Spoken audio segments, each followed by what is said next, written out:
Storytelling goes a long way. In fact, I think stories should be a part of every single talk. Writing a book is the most beneficial and frustrating thing at the same time. At the end of the day, the most important thing in the equation is yourself.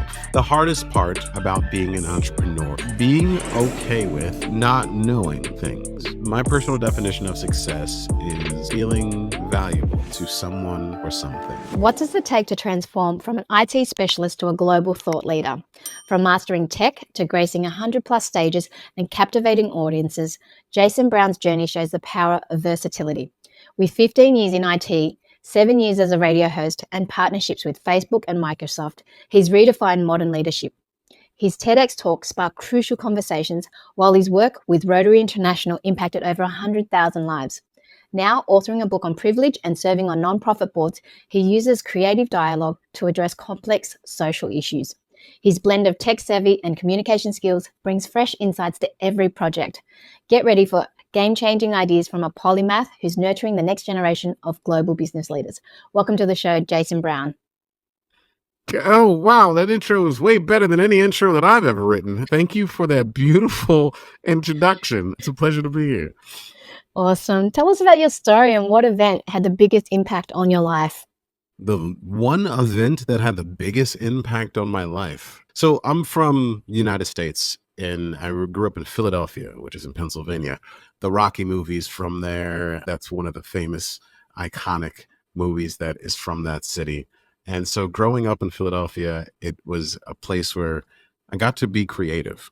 My mom was a music school teacher. My dad was a radio DJ and in the city, a popular radio DJ. He was the guy late at night that'd be like, "Hi, welcome to WW Late Night Jams." He's like that voice guy. And so growing up, being around those two people, my mom and my dad, I didn't realize that at the time, their levels of creativity and their connection to music were some of the strongest influences and it still impact me to this day. As far as whenever I always have music on and I enjoy having a microphone in front of me. So it's like my mom and my dad just smashed together and that's comes me. So the greatest moment was the moment I realized that was true and that came to fruition. There was a time when I was in a band a while ago. I was in a music band. We toured up and down the East Coast of the United States. And we were in this battle of the bands. And if we won, we were going to win $1 million record contract. It was super cool. It was also very rigged and we were not going to win. But we had like a bus full of people come in from Penn State University and all these people came to come see us perform in New York City. It was like this big show. And that was one of the greatest performances ever. The crowd was packed. And I just remember being on stage and it just clicked for me. I was like, this is everything that I grew up with, all wrapped up, all into one. I had the band behind me, had a bunch of fans out in the audience, and it was just a beautiful moment of me realizing this is for me and I need to continue doing this. And then what happened?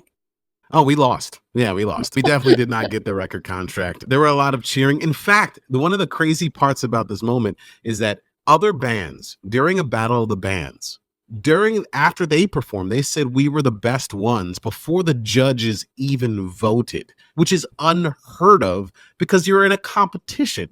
But folks recognized our talents and we definitely lost, but it was one of the most meaningful performances of my life. And then I've done TEDx talks and spoken around the world, but that still to me is one of the most memorable performances of my life.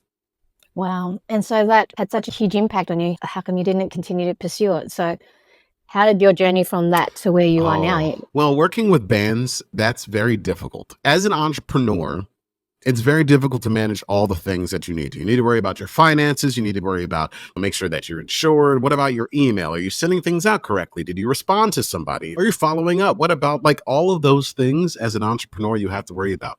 Now multiply that by all the band members in your band. They're not your employees. They're not even volunteers. They are just like the people that are in it with you and they're musical people. So it's very complicated to be in that space.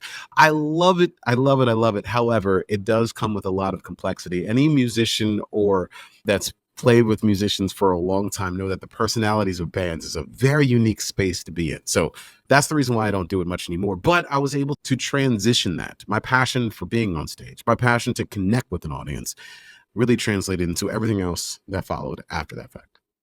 Yeah, so you mentioned the TEDx talk too, because I'm curious to know about that. Tell us a little bit about that. What was the subject about for those who don't know? And how did you land that gig? Because there's only a certain, I think, not that many people get to speak on a TEDx stage. So, how did that happen? So the topic, let me start with the topic, and then I'll tell you the story of how I came up with the topic and then how I got the talk. So I was asked to speak on diversity a whole bunch. They were like, Jason, in the United States, it's not uncommon for like the one black guy that's in a room to be asked to talk about diversity. That's what usually happens. And so I kept getting tired of just talking about diversity in a very like regular way. So I kept searching for like, what is there some unique aspect of this that people are not talking about? And so I do a lot of talks with the Rotary International Organization. Rotary clubs are around the world. And so as I got asked to get speak about these, I kept testing out this idea called the possibilities of privilege, which talks about privilege in a really unique way. It redefines it, reshapes it, and asks us to use it to help ourselves and others. And so I began playing around with it, and audiences loved it. And I was like, and people kept telling me, I've never heard about it this way. And I was like, you know what? I've been searching for a unique idea to do a TEDx talk. And the thing about TEDx, before you even apply for a TEDx talk, is to find a unique angle or perspective about something. It could be a unique story. Maybe there are people watching or co-hosting with or hosting the show that have really interesting stories, wink wink, and that really want to share with the rest of the world. Or it's a perspective of like, I never thought about things in this really interesting way. You got to find whatever that thing is first. And I found it. I found this possibilities of privilege idea. And I was like, okay, now that I have an idea, now it's time to go for TEDx. So what you do, I listened to like 4 or 5 audiobooks about TEDx, and I went to their website. I searched for in like an 8-hour radius of all the TEDx talks in my area. And then I just applied to all of them. Didn't matter when, didn't matter what, I applied to all of them. And I really refined this one thing. The hook is the most important aspect, in my opinion, of landing a TEDx talk. You could have a really great idea, you could have a really great story, but unless you have the hook to capture people's attention, you're not going to land the gig. That's the first thing. Secondly, I was just talking to somebody who is from Australia, and they mentioned, oh, they work in Australia and New Zealand. And they said that sometimes, especially in those areas, you have to get to know the organizers in order for you to land the talk. So you got to do a little bit of networking so that they know your name, they know your face, they're familiar with who you are. And you have to have the kind of hook that's like, oh, I want to know more. And based upon those two actions together, that's how I was able to land my TEDx talk. Wow, that's fascinating.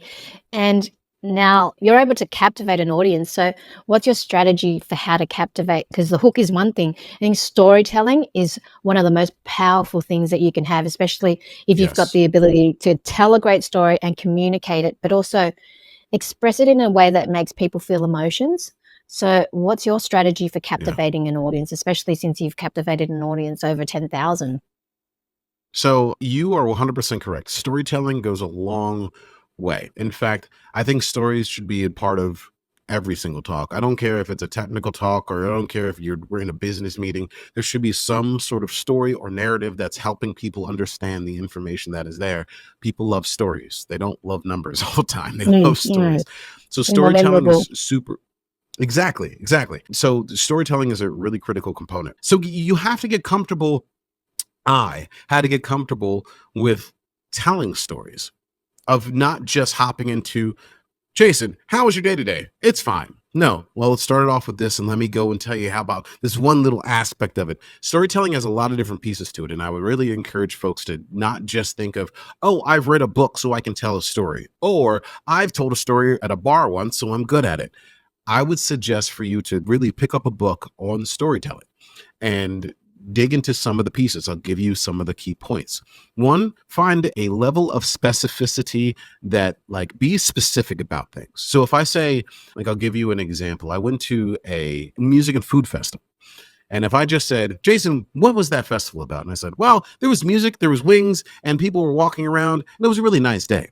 Versus something like, I've never seen so many people when I walked in. As soon as I walked in, the line to the left was packed full of people at the bar ready to get a beer. I looked to my right and there was a bunch of people in line to get wings. And I realized to myself that this was going to be a very long night before I either got wings or a beer. So I went straight to the stage and I sat down. And like, that's the kind of storytelling where like you're giving specifics and you're painting a picture for folks to understand what's happening. So that's part one of being captivating.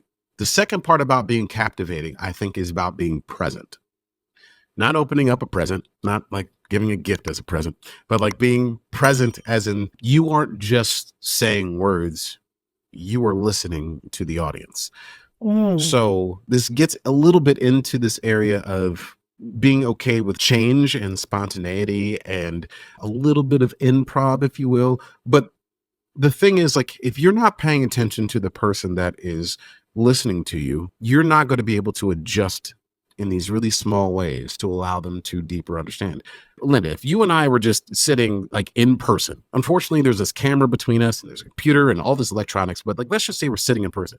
And all I do with you, Linda, is just talk at you, talk at you, talk at you. And I'm not paying attention at all about how you're responding to me. You're going to get disinterested because you're like, he's not paying attention to me at all. He's just yapping away. And that's how it feels, even if you're on stage. You have to be able to connect with folks in an authentic and genuine way, and you have to tell a story.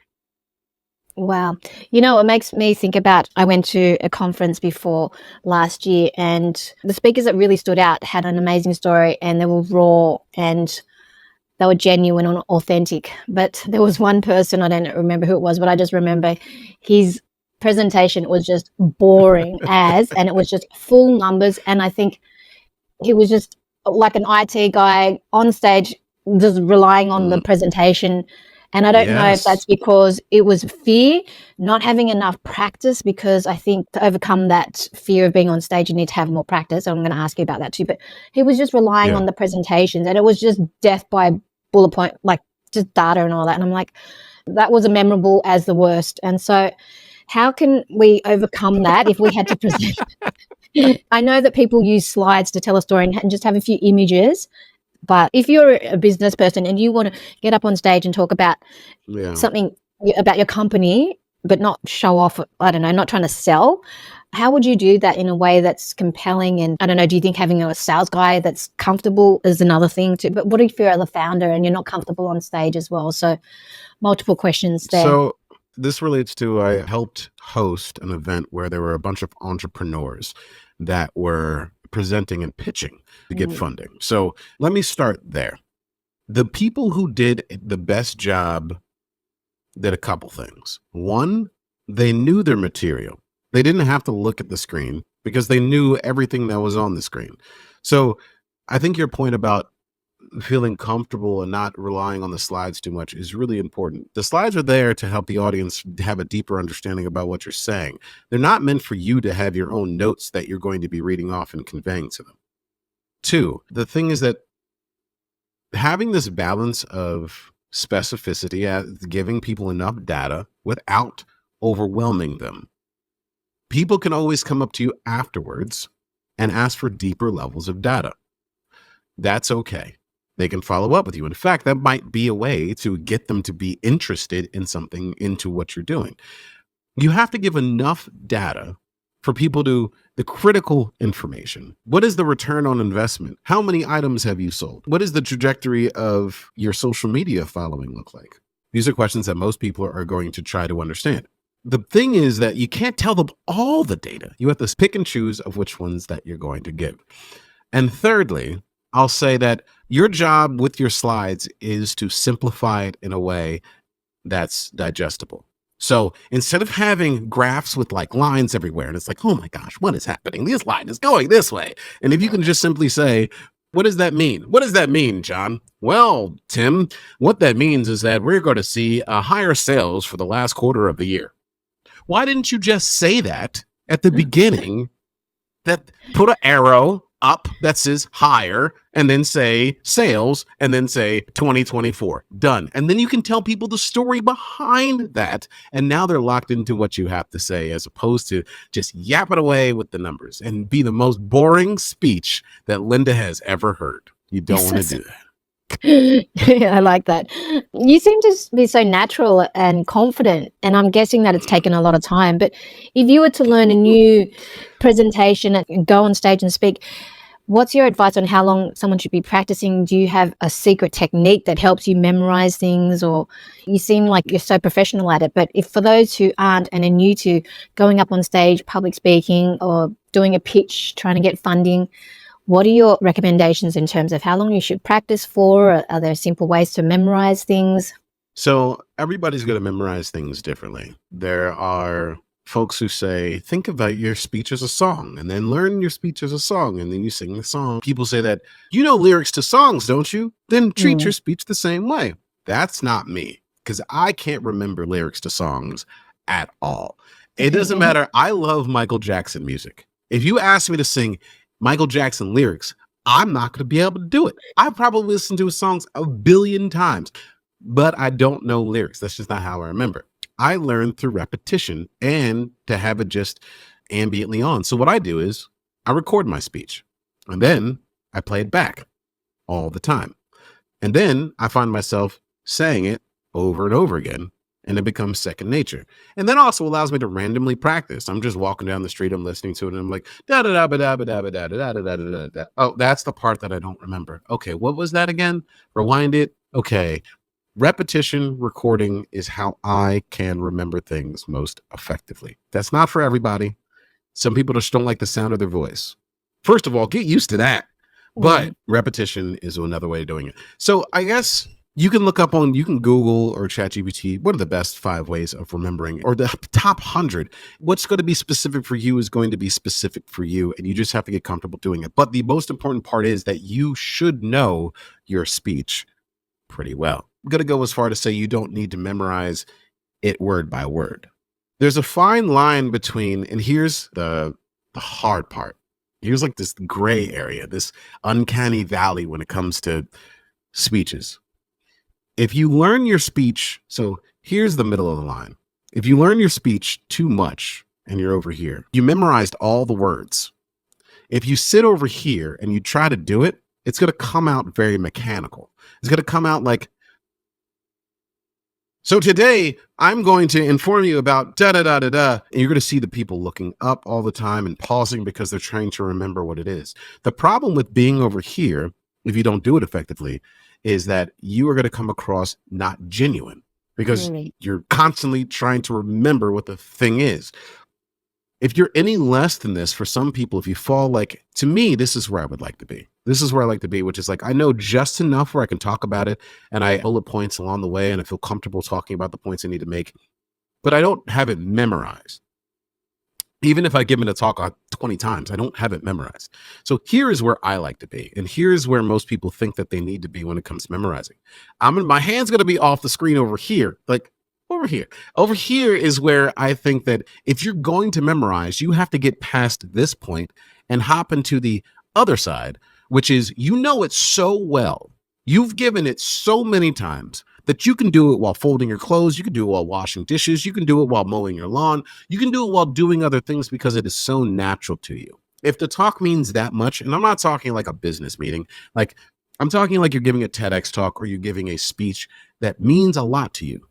Get to the other side of it if it means that much to memorize, so you can be genuine. You can still pay attention to the audience and you can convey the messages that you need to convey without looking at the screen. And again, being the most boring speech that Linda has ever heard. You don't want to do that. Don't do that. Yeah, and that's true. Like, I think Tony Robbins must have memorized his speech multiple times, because when I heard him on the podcast, he went on multiple different podcasts, and it was exactly the same thing he did on each podcast.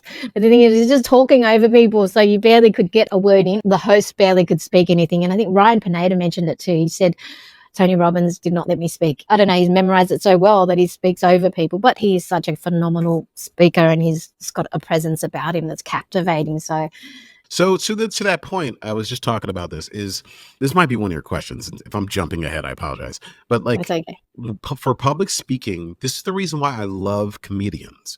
Comedians take the same content, They rehearse it in front of multiple audiences. They tweak it over time, but they know it so well. They know every single pause. They know every single beat. They know every single like mannerism of that talk. So by the time you go to see it, it looks like it's so natural and he just came up with it or she came up with it. No, they've been practicing that for a year and a half and you get to see the final result. So I love to see a really rehearsed comedian do their thing. At the same time, though, a little bit different than Tony Robbins is the fact that like the best comedians can do all of that. And then when somebody shouts out, "Hey, your feet stink," then they go off on a riff for 5 minutes about feet stinking. And you're like, how did Yeah. you just come up with that?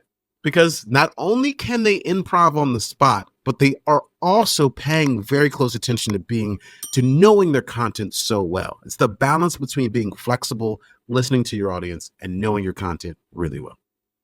Yeah, and I think paying attention, like comedians do it really well, especially I remember Joe Coy, I love watching him on stage. He was just talking about the energy, the feeling of people, and he watches the audiences and he pays close attention too. I guess that's what makes him captivating because he picks out people in the audience Yes. and then he actually wants people to give him good energy too. So I think that's something to remember when you're up on stage as well. Yeah, absolutely. The weird thing is like at TEDx, for the TEDx talk that I gave, every TEDx is different. The TEDx talk that I gave, the organizers didn't want me to engage with the audience at all. So I love call and response. I love being like saying a word and having everybody say the word back to me. And that's fun. I was not allowed to do that. And so the thing, sometimes when you have speeches, you do have to sometimes conform or adjust what you're saying for the event. And I was disappointed. Like I was bummed Mm. because like that's me. At the same time, I found it forced me to be creative and find another way around that to do something else. So call and response can be very beneficial. It's just that it's not suitable for every occasion. So what did you do about it though? Did you still manage to give that energy and still make it a memorable speech, right? So I did this out of frustration, but also it turned out to be the best thing. I was like, oh, you won't let me do this? Well, I'm going to do this instead. Bad, don't do that. But here's what I did. I found it was still productive. I found an animator to animate parts of my talk. And so when I was talking and saying certain things, an animation would happen, a custom animation would happen based upon what I was saying to reinforce what I was. So instead of me chanting something out loud, I would have an animation that was happening behind me to convey my message to the audience. And it worked out really well. I think when you watch the TEDx talk on YouTube, you do see pieces of that animation. And it Wow, forced that's me to creative. just, right? I had to Yeah. pay a little bit of money, which is, it costs a little bit of something, but it was one of those things that when you're confronted with somebody saying, you can't do something, and you get all, whatever this is, there's another level of your creativity that is always there. You can always find ways of interjecting who you are into your talk. I used animation and I figured out a way to do it. And I had a very clear idea and I was able to work with an animator to make it happen. And if somebody tells you you can't do something in a talk, that's okay. Rub it off, brush it off, and figure out a way to still inject your own personality into whatever you're doing. So I just found a new way of doing it. I like it. Interesting. And you mentioned about that talk that you did in TEDx about, is it privileges? Is that The something that, and your possibility of privilege. Yes. possibility of privilege? Tell us about the book that you're writing. Is that something that you're writing about as well? So yes, there's not a lot that I can share about the book right now, but what I can say is that the TEDx talk was one of those things that like I had on my bucket list for so long. It's like, by the time I leave this earth, I'm gonna give a TEDx talk. Also, I was like, by the time I leave this earth, I'm gonna write a book. Yeah. And I didn't have a reason to do either. And I realized that this is the topic to do that with. And so I began writing. I blocked off 3 hours every day for months. And I just would write 3 hours every morning. It didn't matter if I felt like writing. It didn't matter if I was sleepy. It didn't matter what was going on. I blocked out all my other meetings every day for months. I just wrote for 3 hours. And eventually I got to the point of being able to go out and get a literary agent. And now we're going out in submission soon for this book based upon my TEDx talk. And writing a book is the most beneficial and frustrating thing at the same time. One day you'll feel like you're on top of the world. The next day you'll feel like, why am I even doing this? This is so frustrating. It is the, but Why is it it is one frustrating of, though? because Coming up with words? when you, Because whatever's in your head, whatever you think you're going to write about, whatever you think the book is going to be, whatever you think the chapter is going to be, it's never that. It is never that. And then you also have to deal with the days you don't feel like doing it. And so what happens is that by the end of it all, you get to this place of like, I didn't expect this thing to become whatever it is. It's grown into its own thing. My book's nonfiction because it's about possibilities of privilege. But fiction writers often say, when they're writing a character, I'm not writing this character anymore. This character has taken form all of itself and is making the decisions. I'm no longer in control of this character. And that's how it feels sometimes to write a book, is like the ideas, the concepts, the characters, the detail, the pieces of you that end up on the page take a new life, take a new shape that you've never seen it before. And it's scary at times, and it's beautiful at times, and it's frustrating at times. And it's all of these things wrapped up into one. And the book's not done yet, but I don't know about by the time this comes out, if it will be. But until that time comes, the range of emotions that I'm going to have is going to continue to go up and down. And I encourage folks that if you have a story worth writing, Linda, to write a book and spend the time and find the time to do so, because it's a really wonderful experience. Yeah, that's on my bucket list too. I've got the name and the title of the book already. I just haven't had the time to sit there, and I'm thinking of just voice recording it to save time as well. But definitely on my bucket list is writing a book. So yeah. Who's your favorite author, and what books have impacted you the most? I like the fact that you're like, Jason, stop talking about me and buying book. I'm going to keep asking you questions. My I'll get there. favorite author. My favorite author and book. So my favorite book is George Orwell, 1984. I love that book. I haven't read it in a long time. I read it in school. I don't like happy endings. And so this one might have a bad ending, good ending. I'm not going to tell you because you need to read the book, but it's a really great book. My favorite author, though, I hate to say it, or I love to say it, I don't know. I really like Stephen King. I really do. The characters that he creates are fantastic. The endings of his books are usually terrible, but until you get to the ending of the book, it is a wonderful, wonderful, wonderful ride. You get wrapped up into all the details and the complexities of the characters. And I've found very few Stephen King books that I don't like. Wow. So Stephen King is my guy. I probably should find somebody more like academic, but Stephen King. I like Stephen King. Yeah, each to their own. And I guess reading books, especially fiction books, gets you into a different world of escape and helps you with your creativity, I suppose, as well. Interesting. Yes. So, but I will say, as far as creativity goes, music is my thing. So reading other books is great. Speaking on stage, and it goes back to me being on stage with that band and coming back to music, is making music to me is the most fulfilling activity on the planet. To write a song, to can put all of your whatever's here into something else and then let it do. That's where I get my creativity from, is by music. That's beautiful. And what, do you just get in the zone before you create all these, like, it's creativity, but I guess you need to be in the right frame, in the right zone to be able to put these lyrics and songs in place as well?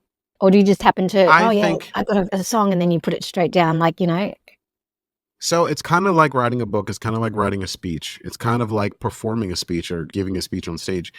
It's the more you do it, the more it just becomes natural to you. It will feel foreign for a long time. So for me, what I love to do is, and this is how I write too, this is how I do a lot of things creatively. I literally just shut my brain off completely. I rarely walk in with an idea of like, I'm going to write about this, or I'm going to make a song about this. I'll give you an example when it comes to writing. I was working with a narrative coach for my book. She's just helping me just craft some of the narrative portions of it. She's just a really awesome person. She does these things called moth storytelling, which is just storytelling from a very personal point of view, very individual point of view. And so I realized that all these aspects of my book have this one common theme. And I didn't realize it until I was speaking to her. And she's like, Jason, you should write about that. I was like, I don't know where to start. She's like, Jason, it doesn't matter where you start. Just give yourself the space, give yourself the time, and just write. I was like, what's my goal? She's like, there is no goal. Just take whatever emotions you have and put them on the paper. And I ended up doing that. And it was a really therapeutic experience, and it was really solid. And it was like so, but then we came back to it and we talked about it. And in this piece, there was so much depth that I did not realize that if I forced myself to think about, I would have never gotten there. It was only until I was just like, just share the story as I need to share the story. And then everything else emerged as a result. And I'm realizing that when it comes to speech giving, when it comes to being on stage, when it comes to writing books, when it comes to making music, the more that we can just trust ourselves to make and to share what is inside of here in our hearts to convey on page or whatever it is, or whatever medium it is, the better it's going to be. And the better people are going to listen to it and be like, huh, that's pretty cool. So that's where that comes from. It's shutting your brain off. It's so hard sometimes, but grab a bowl of ice cream, go take a long walk, go take a bubble bath, whatever your thing is, and shut your brain off and see what happens. It's interesting. And you know what? Like sometimes now that with AI is out, I'm guessing a lot of people will use, because I use AI as a tool too, but you know what? I've Yeah. noticed that it just sounds the same. And when you spoke of that, being your authentic self and just putting it all out there, I was thinking of doing that, but getting AI to help me edit it. But then I thought, if I did that, it's just going to sound the same. Because nowadays, when you look at posts, social media posts, LinkedIn posts, a lot of it sounds the same, and they're probably relying on AI as well as a tool. So, what are your thoughts on that? And do you leverage it yourself in your everyday work? I think AI is a tool. It is going to be a tool that we always will use. Everyone uses calculators today. Back in the day, it was like, oh my gosh, we're not going to be able to do math anymore. Well, I mean, that's questionable, but like we use calculators. And so I think finding the right way to use AI for you is the best answer. And I'm talking about from like to get stuff done point of view. Like I need to do these 10 things. How do I do these 10 things more effectively? AI can help with that. Now, when it Mm. comes to creativity, so far, and I'm sure this will change in the next 10 years, so far, I use it as inspiration. I'll ask ChatGPT questions and say, what about this? Or if I were to combine these two things, what do you think about that? Or what if we created a TV show based upon these three characters? What's kind of the thing that they might say? Right. And then I'm not going to use necessarily the words that the chat GPT tells me, but I often will use the answers to say, oh, and I'll be like, okay, chat GPT, what about this? And it's like, gives me another answer. I'm like, oh, there's another angle over here. Yeah. Okay, well, then I keep going down that rabbit hole and then I emerge to something super interesting. I'm like, that's the cool creative thing. Now I get to play with it. Now Yeah. you've seeded all this information and now I get to play with it. So long and short answer is I use it to fuel my creativity, not Mm. be the creativity. I like that. That's very powerful. Yes, especially if you're a creative person, and it just enhances your creativity. So I like that. Now tell Yeah. me, you've partnered with Microsoft and Facebook. What's the most transformative lesson you've learned working with these tech giants? The most transformative thing that I've learned working with both of these two is to be as true to myself as I can. And that means like sometimes when you're working with people, especially as like an entrepreneur, as somebody who is running their own businesses and connecting with folks and trying to leave your own imprint on society and or in your bank account for that matter. Sometimes when you reach out to folks who are these big giants in the industry or folks who are super influential in the space. I'm not a millionaire, but I don't think conforming to what I think they want is helpful. I think trusting myself to be me in the space, even more so in the space of those giants, is more important than trying to be what I think those giants want. And maybe I won't get the gig. Maybe I won't get the contract. Maybe I won't get the work the extra few hours that month. When confronted with a bunch of things that try to make you not be you, at the end of the day, the most important thing in the equation is yourself. Now, of course, you might have family, you might have those that you love and those that you're taking care of, and that there's a piece to that too. But if you can retain who you are to its fullest and still make the money and make the contracts and do all the stuff that you need to do, that's the sweetest spot. And that's the spot I think to start from. But to start from a place of being like, I need to get this contract, but blah, blah, blah, blah, who do I need to be to do this? Nah, Mm. man.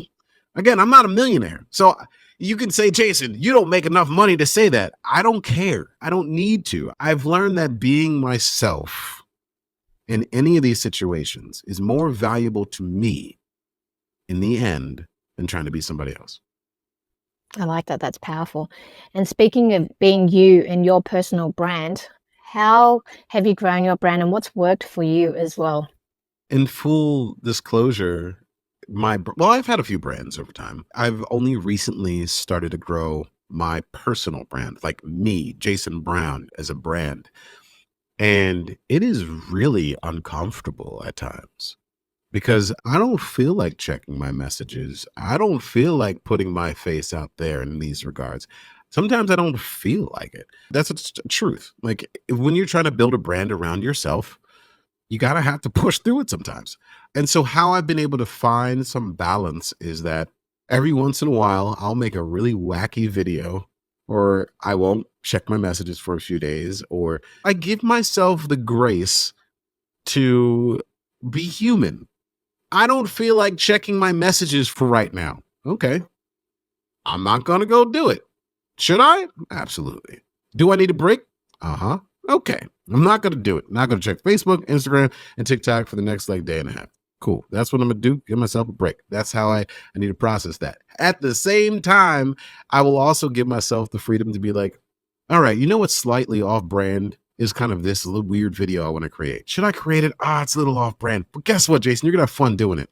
Okay, well then let's do it. If I had a brand manager, they'd be like, Jason, what are you doing? And I'm just like, listen, I'm going to have some fun. I'm like my own renegade at times. That's kind of fun to kind of break my own rules. And the third thing I would say, and these are all things that are like both good and bad. So you can call me out if you want to. The one thing that I would say that has been good in growing my brand is being intentional about it. So as an entrepreneur, you get flooded with emails that are like, we can post all of your social media and all the platforms, and we can do this for you, and da da da da. And you want to like streamline all these things. You want to cross off all these things on your to-do list as an entrepreneur.